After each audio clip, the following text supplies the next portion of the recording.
தொலைந்து போனவள்.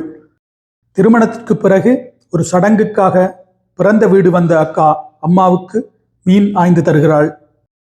இங்கு வந்தும் வேலை செய்யணுமா என அதட்டியும் கேளாமல் பாத்திரம் தேய்த்து துணி துவைக்கிறாள். தோட்டத்தில் தானே நட்டு வளர்த்த செம்பருத்தி செடி அருகே ஏதோ பேசிக்கொண்டிருக்கிறாள்.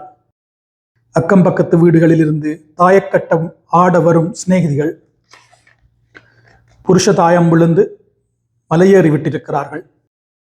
பூவரசம் மரத்தடியில் காத்திருந்து பள்ளி விட்டு வரும் தம்பியை அழைத்து வருகிறாள். தோளுக்கு மேல் வளர்ந்த அவன் கூச்சம் கலந்த பிரியத்துடன் சற்று தள்ளியே நடக்கிறான்.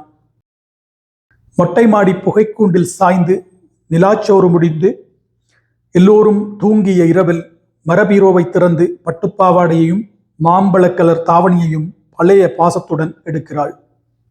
சேலை களைந்து தாவணி அணிந்து ரசம் போன கண்ணாடி முன் நெடுநேரம் நிற்கிறாள். தாவணிக்கு பொருந்தாமல் கழுத்தில் தொங்கிக் கொண்டிருக்கிறது புதிதாய் ஒரு மஞ்சள் தாலி. நா. முத்துக்குமார்.